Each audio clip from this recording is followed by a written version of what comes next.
बहुत सावधानी से कथा सुनिएगा और अपने चित्त में उतारिएगा। शिव महापुराण की कथा जिसके घर में चल रही है, जिसके टीवियों पर चल रही है, जिसके फेसबुक यूट्यूब पर चल रही है, जिसके मोबाइलों में चल रही है, घर में भले 5 मिनट शिव महापुराण की कथा चले, पर प्रतिदिन अपने मोबाइल को चालू कर 5 मिनट शिव पुराण चालू कर छोड़ दिया। घर में टीवियों पर अगर कथा आए तो भले सुनो चाहे नहीं सुनो, 5-10 मिनट उस टीवी को चालू कर छोड़ा करो, जिससे वो शिव महापुराण के शब्द हमारे घर के वातावरण को शुद्ध करें।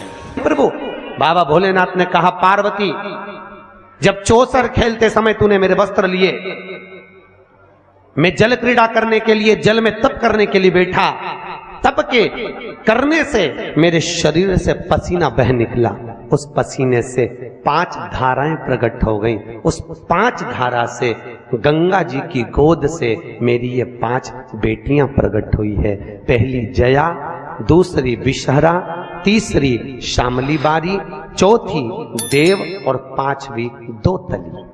ये 5 कन्या शंकर जी की 5 बेटियां।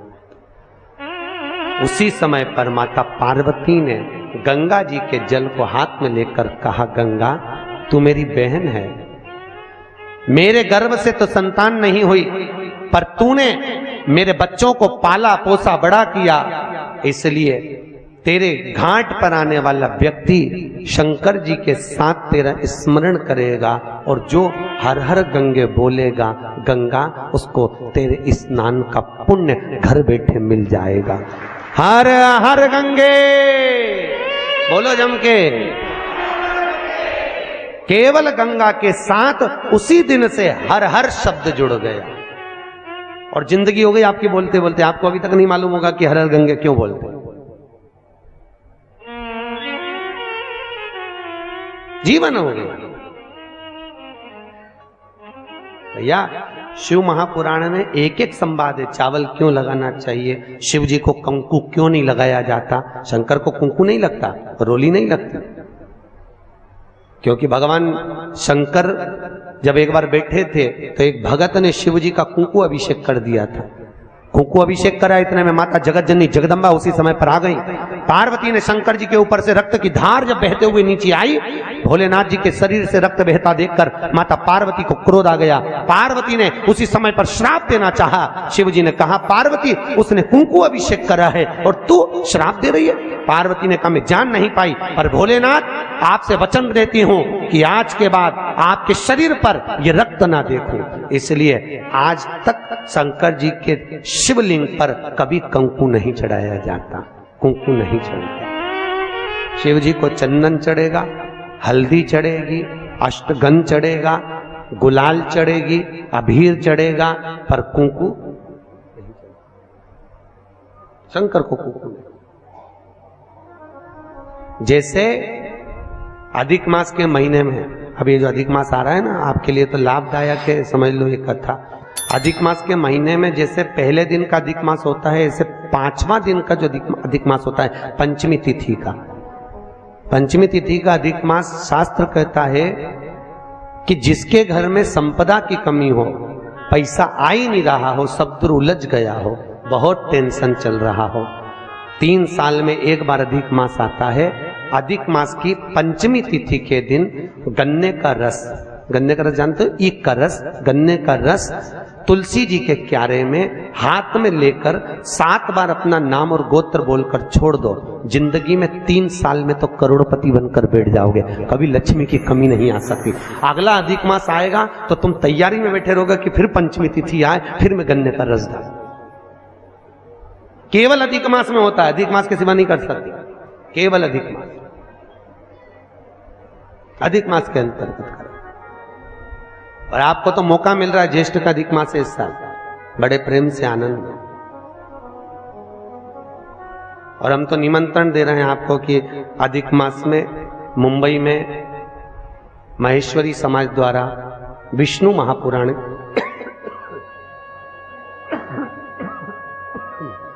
विष्णु पुराण की कथा है और आप सब भी विष्णु महापुराण की कथा में पश्चिम मुंबई महेश्वरी भवन श्रवण करने पधार। विष्णु महापुराण। अधिक मास का महीना भगवान शिव के स्मरण का माह, ठाकुर जी के भजन का महीना, भगवान नारायण के लाड़ लड़ाने का महीना। खूब प्रेम से भजन करो, जितना भजन कर सकते हो उतना,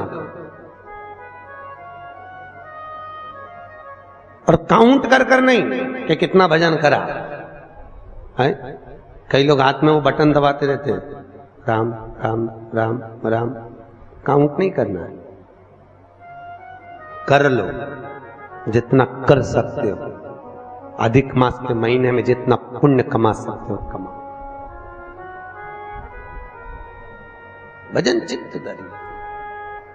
आज शिव महापुराण की कथा कहती है, माता पार्वती के सम्मुख में पांचों कन्याओं को देखकर गंगा जी के सम्मुख में जब बात प्रसिद्ध करी, तब माता पार्वती से शिव जी ने कहा, ये मेरी 5 बेटियां हैं।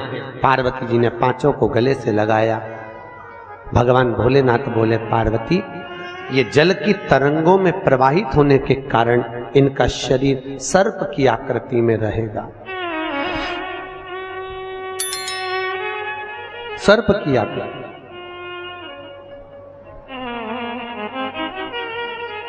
और वो 5 कन्या शंकर भगवान की 5 सर्प रूप की बेटियां हुई। सर्प रूप।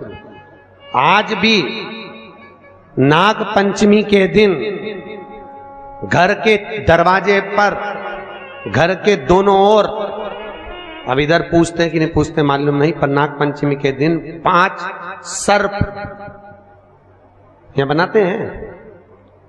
5 सर्प बनाए जाते हैं। वो शंकर भगवान की 5 बेटियां बनाई जाती है और नाग पंचमी के दिन उनकी पूजन होती है। नाग पंचमी।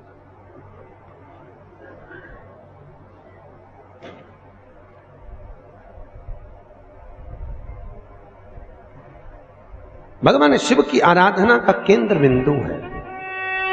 भगवान शिव का सुखमूल स्थापित करने वाली है। भगवान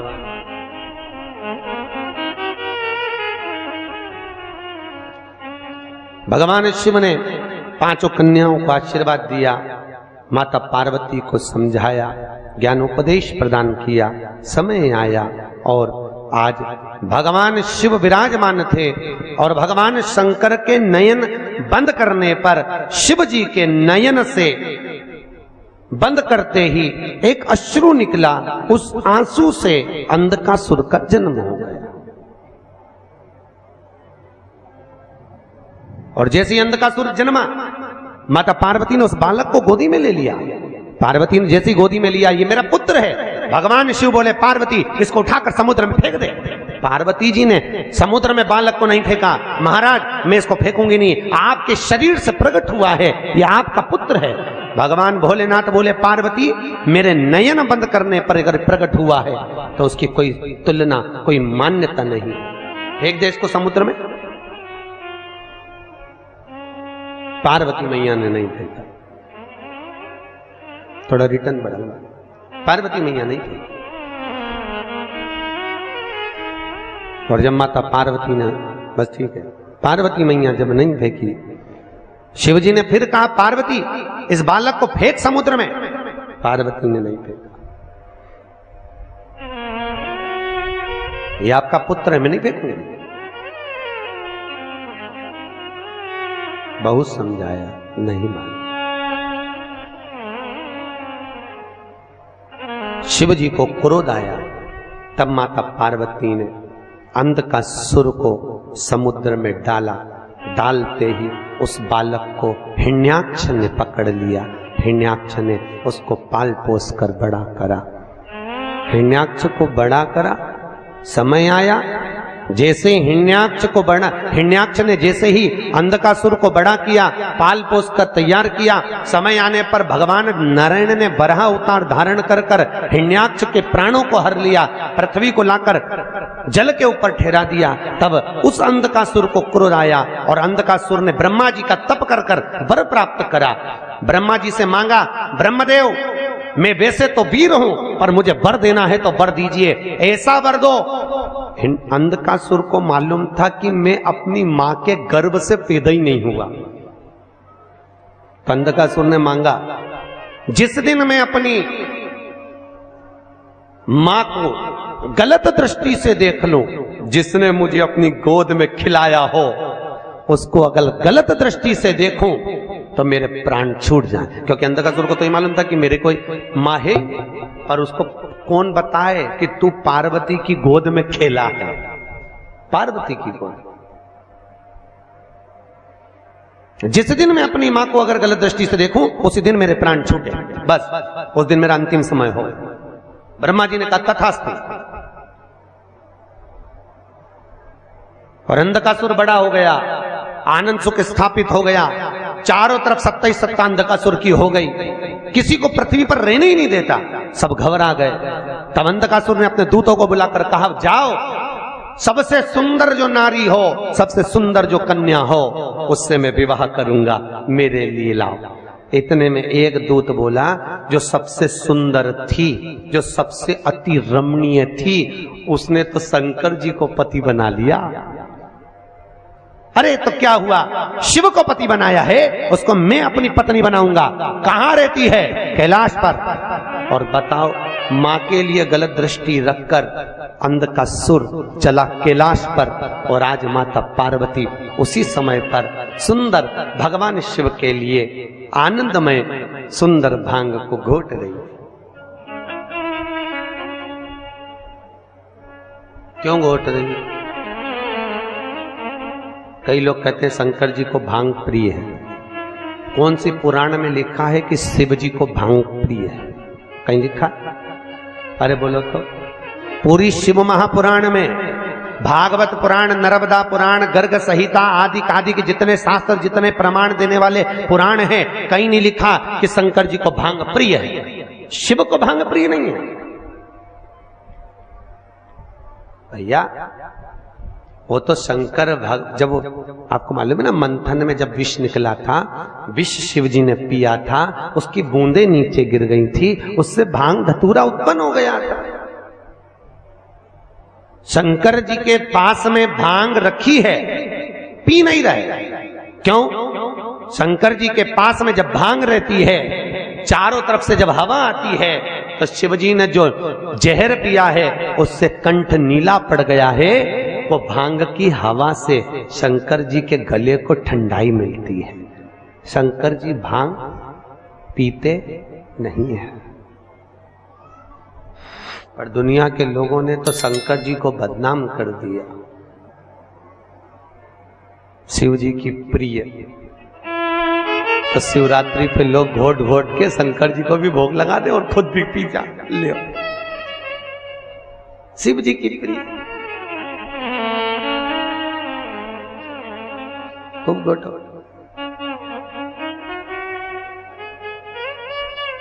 प्रियता ने समुद्र मंथन में अमृत किसके हिस्से में आया था? देवताओं। विष किसके हिस्से में आया? अरे बोलो, शंकर भगवान। जो अमृत पिए वो देव, जो विष पिए वो महादेव।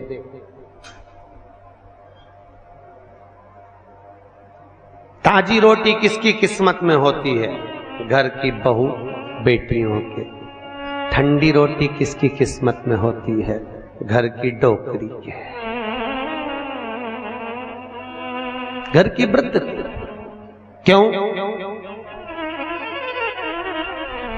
मां भले रसोई घर में नहीं जाती, पर रसोई घर में प्रत्येक सास, आप भी सास होगी, प्रत्येक सास घर में बहू जब भोजन बनाती है तो एक बार सास घर में राउंड लगा कर आती है, चौके में देख कर आती है डब्बे में रोटी कितनी बची है, डब्बे में रोटी कितनी बची है।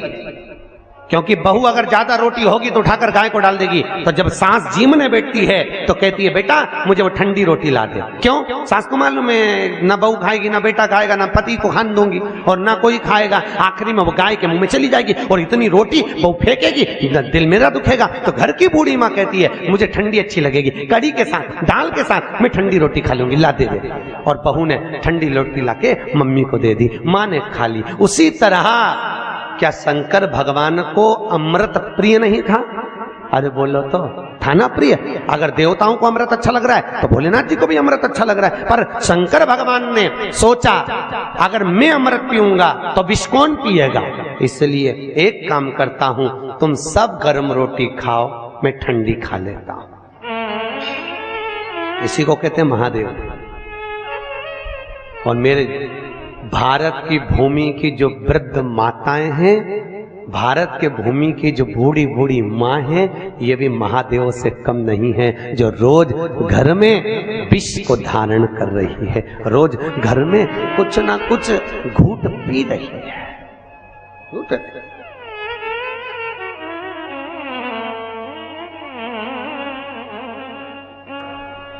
पांच